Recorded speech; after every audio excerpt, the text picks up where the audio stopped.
एक बैल था, वो कुएं में गिर गया। अब वो ऐसा ज़माना नहीं था कि क्रेन वगैरह हों और वो उसको निकाल लें। उन्होंने सोचा कि अब ये निकलेगा तो है नहीं, अब ज़ाहिर है अगर वो मरेगा उसमें फिर बदबू आएगी। उन्होंने कहा चलो हम कुआं बंद कर देते हैं। उन्होंने मट्टी टोकरों में ला कर ना वहाँ डालनी शुरू कर दी। जब वो मट्टी डालते तो वो जो बैल था वो ऐसे अपने जिस्म को हरकत दे के मट्टी नीचे गिर जाती, तो नीचे मट्टी की एक तह सी बन जाती।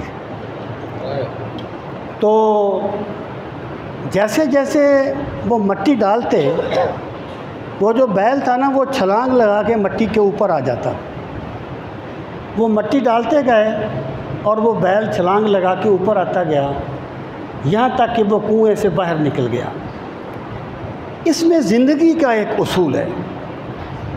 ज़िंदगी का उसूल ये है कि यहाँ इंसान को कभी भी फ्री हैंड नहीं मिलता। यानी ये कभी नहीं हो सकता कि वो जितनी भी अच्छी नीयत से काम करे, जितना भी फलायामा का काम करे, लोग उस पर तनकीद ना करें, लोग उस पर तान ना करें। ज़िंदगी में कामयाब वो होता है जो लोगों की तरफ से फेंकी गई मट्टी के ऊपर खड़ा होकर कुएं से निकलने का राज सीख लेता है। अब आप गौर फरमाएं कि अल्लाह ताला का जो निज़ाम है ना, वो है इन्ना माल उसरे युसरा। अल्लाह ताला ने हर मुश्किल में एक आसानी भी रखी होती है। अगर बंदा सिर्फ मुश्किल की तरफ देखेगा ना, वो हिम्मत हार जाएगा। जिस बंदे ने मुश्किलात में से आसानियाँ पैदा कर ली, वो कामयाब आदमी है। एक मुस्तशरक है और मुस्तशरक अपने अंदाज में लिखते हैं। उसने सीरत पर लिखा, उसके एक जुमले का मफहूम ये बनता है, वो कहता है मोहम्मद सल्लल्लाहु अलैहि वसल्लम का कमाल ये है कि आप नाकामियों से कामयाबी को निचोड़ लिया करते थे। यानी नाकामी में कामयाबी देखना, ये कामयाब बंदे का काम होता है। और जो बंदा इंतकामी नफ्सियात में जीता है, एक बंदे ने जुमला कस दिया उस पर, तो उसने कहा जब तक मैं दो ना कसूँ तो मेरी नाक नहीं ऊंची रहती। इंतकामी नफ्सियात में जीने वाला बंदा कभी सुख की ज़िंदगी नहीं जी सकता। बड़ा काम करना तो दूर की बात है। जिन्हें अल्लाह ने ये जो एक इंडिया के मुफक्कर कुछ साल डेढ़ साल हुआ फौत हुए, वो कहते थे कि मैंने ज़िंदगी में जो चीज़ मुझे मिली है ना, सबसे बड़ी नेमत, जो चीज़ मैं समझा हूँ, वो ये है कि जिस बंदे को मुस्बत सोच मिल गई, उस बंदे पे अल्लाह ने बहुत बड़ा करम कर दिया। अब इसके मज़ाहिर क्या होते हैं? तनकीद किस पे नहीं होती।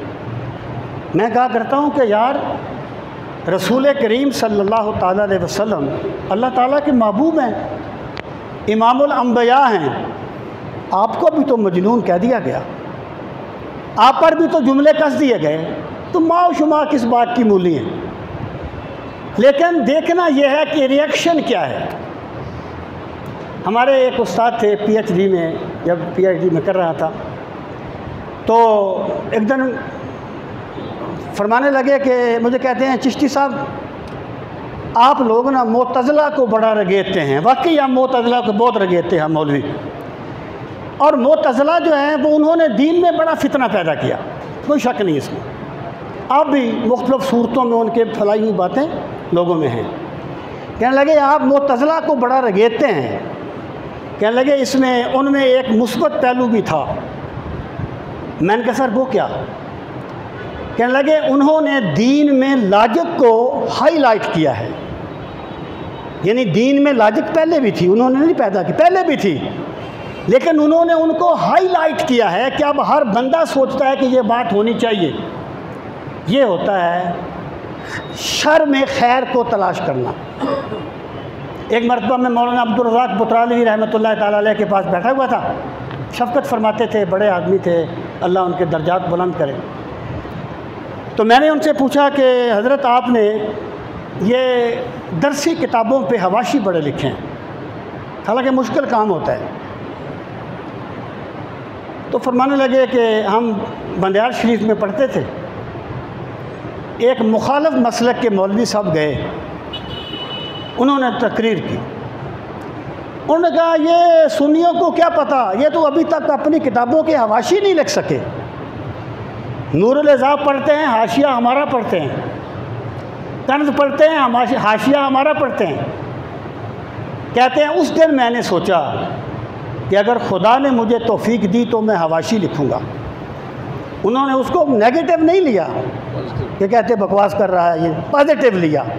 तो मेरे भाई, ज़िंदगी में मुश्किलात में मेरे रब ने कोई आसानी रखी होती है। बस जिस बंदे को अल्लाह ने उसे देखने की तौफीक दे दी, उसे अल्लाह ने देखने वाली आँख अता कर दी।